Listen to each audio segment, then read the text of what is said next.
hey, first of all, so let me say this, Phillip, as we get started here. It's great to have another fellow veteran on.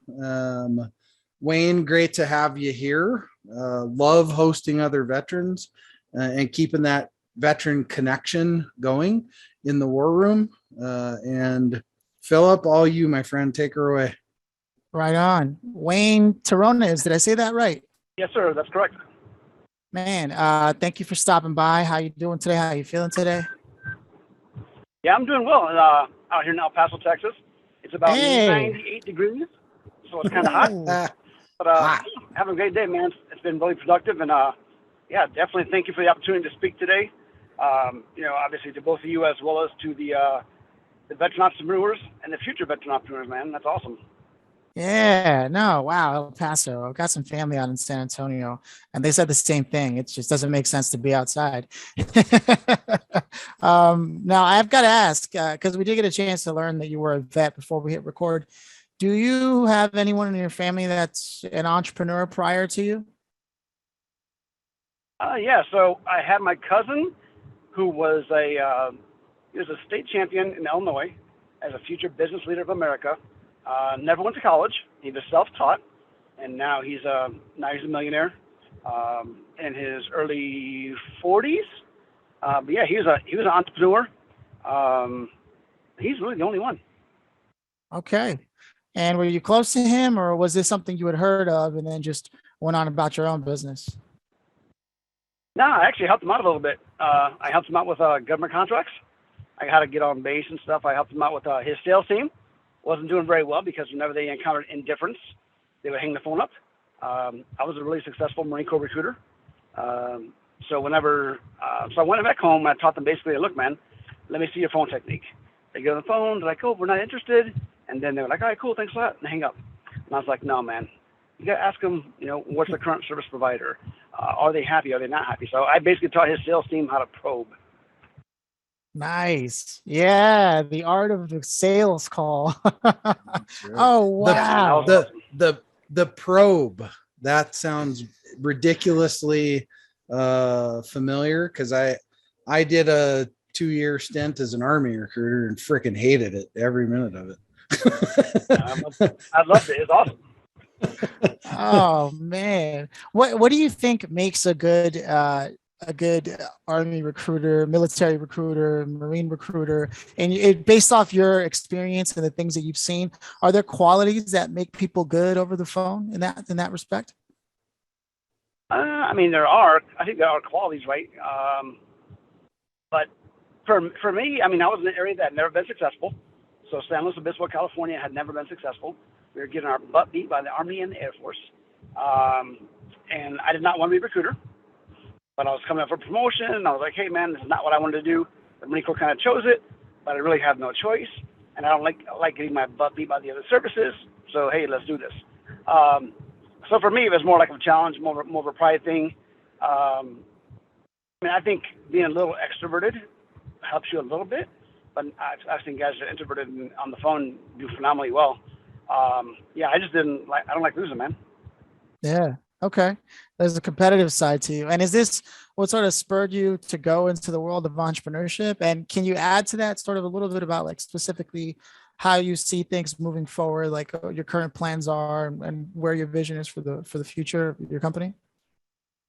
Yeah. So the crazy thing, man, is I never really planned on being an entrepreneur until the very end of my career. I was in Virginia. I had great jobs. They were like 6-figure jobs. And I was like, okay, cool. I'm gonna chase the money and stay here in DC. Family's doing well. Kids like the schools. But then I obviously was on my way out of the Marine Corps, and I was getting some treatment for combat injuries. I started talking to my friends, and then I'm like, hey, man, you guys are highly qualified. You got like master's degrees, and you're not really chasing the money. Like, why not? And they're like, Wayne, after doing 20 some odd years in the Marine Corps, we're kind of financially secure. We really don't need the money, so we're going to do something that makes us happy. By chasing the money. So I kind of thought about that. I was like, man, that's kind of crazy because all my good friends are highly educated and they can make a lot more money, but they actually follow their passion. And they're enjoying life. So I was like, okay, cool. What do I have to do? I was like, hey, well, I like the youth. I like helping kids.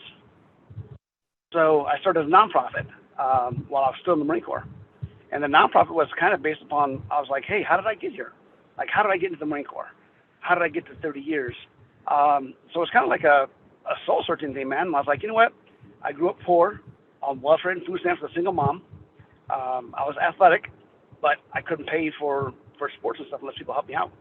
So I said, hey, man, I'm going to go back to El Paso, where my wife is from, and I'm going to basically help the kids that are underprivileged. I'm going to help them play sports. I started this nonprofit called Pathway to Sports, and that's what we did. Oh man, that's what I'm talking about. Okay, so what are the challenges that you face as a nonprofit that maybe don't apply to every other business? So what hasn't applied is like loans, right? So loans, a business loan you can get. Nonprofits are a little more challenging. There's grants, but they're hard. So funding is the hard part, man, for a nonprofit, because you got to do fundraising, you got to ask people for money, but they don't want to give you money unless you're a 501c3 because they want to feel good, but they also want the write-off, right? So funding in the first year or two has been extremely challenging, and I've been self-funded. But now I'm kind of like figuring out, I have some partnerships with the city of El Paso, which has been advantageous. But yeah, man, I mean, funding is a challenge, but it's gotten easier because now I'm able to network myself into a community that I did not know. So it's not like if I went back home to Illinois where I knew people, right? I could rely upon them. Here in El Paso, no one knows me, and it's all about who you know. So I started from ground zero, but now I've made some great networks. I've partnered with the city, and it's really worked out well. So now we're doing camps that are free, where we basically do a free camp, and then we talk to them about goal setting. We talk to them about the importance of diet and nutrition, and then we give them a free lunch. And of course, we play a sport as well. Oh man, so a little bit of mentoring, a little bit of mentoring, a little bit of athletics, and then also a free lunch. And we do it once a month, the first Saturday of every single month. Yeah, it's been successful, man. It's awesome. Jason knows a lot about more about community building than I do. I don't know if you want to add to that, Jason, explore that. Yeah. So interestingly enough, put this in your memory bank. It's easy to remember. Sharingthecredit.com. Sharingthecredit.com. So I talked to them. Did you really talk to them? Merchant company? Yeah. Yeah. Yep. Nice. So I talked to them, but didn't have a whole lot of success with them. Is that how you got here? No. Through him? Through Will? Oh yeah. Okay. He recommended, yeah. Yep. Okay. Yeah. So they're really good if you can get plugged into their network, and also I mean, the whole merchanting thing, that's a whole different conversation, but they do a lot of good, and they do a lot of good in the veteran community. It's a longer process, but if you just hang in there and get everything done with it, it's a very great program, especially for charities, for sure. Yeah, I'm going to go back and take a look at it, because I had a guy, but he didn't want to change. The problem I ran into was business owners didn't want to change their software, right? Their POS systems and things of that nature. Yeah, well, there's always some that aren't going to. Restaurants are very difficult. There are a lot that are difficult in certain things, but if you can get just a couple of the businesses that currently donate to you, and I don't want to make this about donating, but if you can get a few of those companies that donate to you, it's easy money for your charity. And that's the challenge for charities. I was just at, regardless of what your political views are or any of that kind of stuff, but I was at, it's called Save the Stork. So they're a very pro-life charity here in Colorado. And me and Will Black, he's the CEO of that company, I got invited to that. And man, I got to tell you, once you get connected back into that community of that charitable community based type of stuff, it's pretty amazing. And, I do lots of stuff with Homes for Heroes and other charities too. We have Heart to Heart Coffee. So there's several others too that we really support. And it's important. And it's important to have a good mission, right? And it sounds like you got a good heartfelt mission. And however we can help get that message out, brother, let's get it out. Let's get it out right here. Yeah. Yeah, actually, I just started another business, a for-profit business. So I might actually be able to use that in my own business to support my nonprofit as well. I see. Yeah. Yeah. You bet. You have to think outside the box that way. It's part of being a Oh, business man. owner, is thinking outside the box. Yeah, man. So Yeah. So, and then with so that, you go ahead. with that for-profit, maybe I'll meet more business owners and then I can talk to them about that as well. So yeah, it can work. Yeah, man. I really love the mission. I think not enough people focus on how much the youth is going to impact the future economy, whether it's education or extracurricular activities outside of the home and how they can get involved with that. It really develops character, which ultimately develops the people in the workforce, right? And that's something that I think a few generations have sort of missed out on on helping lead the charge on that. So kudos to you for being the kind of entrepreneur that actually understands passing the baton over and what that means and how you prepare that, because that's really the only way it's going to be done, especially with the way the economies are, and forget about it. But with that said, what is it that beyond the obstacle of finding fundraising and doing all that, do you have your sights set on any particular goal specifically that you're trying to achieve with the nonprofit? So the nonprofit, obviously, we're getting to the point now where we're starting to. So the camps are great; they're very successful. But we're getting to the point now where we're actually going to give a T-shirt to every kid that comes to a camp, and so if we do a soccer camp, all the kids that come, which are usually 20 to 30 kids per month, will actually walk away with a T-shirt and a ball to go back to their home and play soccer at home, right? So we're getting to the point now where we can actually provide. So we do the camp, right? Teach about goal setting and healthy nutrition. And then when they leave, they get a free T-shirt and they get a free basketball, softball, football, whatever. That way they can actually play the sport, stay active back at their home place. Oh man, pathway to sports for the win, man. So now, Wayne, if you had the red carpet and you could tell anybody, hey, I want you to go here to check out more, to get in touch with me specifically if you want to be a part of this, where would you want people to actually connect with you about that?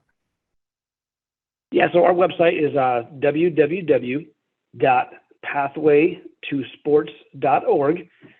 That's our website, and it tells you about the camps, tells you about my story, tells you there's a donate page.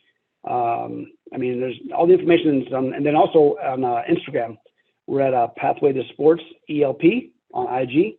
And then Facebook, we're at Pathway to Sports as well. So we're on all social media, Instagram, Facebook, and we have a website as well. So yeah, if you want to find out about our mission and our cause, if you're a philanthropist and you want to kind of donate, and I would just say that no donation is too large, of course, but also no donation is too small either, because every little bit helps. So if you're like, hey man, I can only do $10, hey, cool, we appreciate it, and that $10 actually goes a long way for us. Nice. Now, let's take this chance to talk about the new business that you launched, if you can. Can you talk about it? Yeah. So we're in El Paso, right? We have 270 days of sunlight. So, of course we have food trucks, right? So I was like, what kind of food trucks do they have for desserts? Like a cold treat because it's so hot out here. And all they have is Kona shaved ice. I was like, well, Kona shaved ice is nice. I was stationed in Hawaii.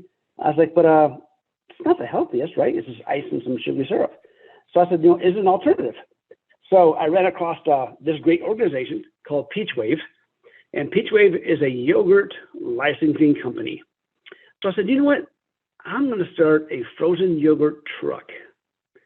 One doesn't exist here in El Paso. So it's frozen yogurt, and they have an option that's vegan. They have an option that's non-dairy. So I said, you know what? We're going to provide a healthy alternative to a cold snack in the summertime that is not only nutritional, but it's also cold and refreshing. Oh man. Yeah, we're going to be the first frozen yogurt truck here in El Paso. I just love how that ties into the other work that you're doing. You know what I mean? It's still related that way. And man, brick and mortar business, especially like a moving truck, the overhead and things of that nature, that you're funding all that from scratch yourself. I mean, so the license obviously doesn't cost them anything, and they don't take any of your revenue. You sign an agreement to buy the product for 5 years. So the truck is $83,000. Obviously, I put down 15%, and I'm going to finance it. But the profit margins are good, and like I said, the problem we don't have that most people have is you have a seasonal type thing, right? You have winters and the seasons and all that stuff. Here in El Paso, it's only for 270 days, so I can sell frozen yogurt like 9 months out of the year. Oh man! Yeah, now you're from marine to yogurt peddler. Peddler? I don't really like peddler, but maybe frozen yogurt businessman. Yeah. But the cool thing is it's frozen yogurt, it's Italian gelato, and fruit smoothie. Oh, okay. Yeah, man. Okay, so how can people support the growth of that? Is it because it's local based? Is there anyone who's not in El Paso can do to help your business? I mean, so not in El Paso. They can tell your friends or family they have. You know, we're on Instagram already. It's PeachWave915 on IG. So we're already networking and getting the word out about our start date in July, so people know that we're coming. We were starting advertising our specials already, so they know we're gonna have daily specials for like first responders, teachers, Wellness Wednesday. And again, the great thing is it ties into a healthy nutrition. We're trying to get kids and adults to be active, to eat healthy. So the tie-in also is the nonprofit and the profit, they kind of run together, right? It's all about activity. It's about positive mental attitude, goal setting, and a healthy diet. I love this, man. You know, I don't know. It's a stretch. I remember, I'm talking like 5 years ago, I met a company that was started by two kids who started building skate parks to help keep kids off the streets and from doing bad things. And I think there might be a collaboration of sorts that could happen there. I'll see. It's been a while, but I'm still in touch with them somehow. I'll look up online and see if I can put you guys in touch. Maybe there's some kind of collab you guys can do. Are there any skate parks in El Paso that are relatively well known in that area? So there's a couple of skate parks in El Paso, yeah. All right. Hopefully, I just think that there's something there, man. Because I find that most kids who are active in one tend to do well or excel in other sports as well, such as soccer or vice versa. Actually, especially soccer players to skateboarding. The strong legs go a long way. The cool thing about soccer, man, is we actually have a semi-pro soccer team here called the El Paso Locomotives. Hey. Oh man. And we also have the minor league team for the San Diego Padres is here called the El Paso Chihuahuas. So El Paso is a sports town, man.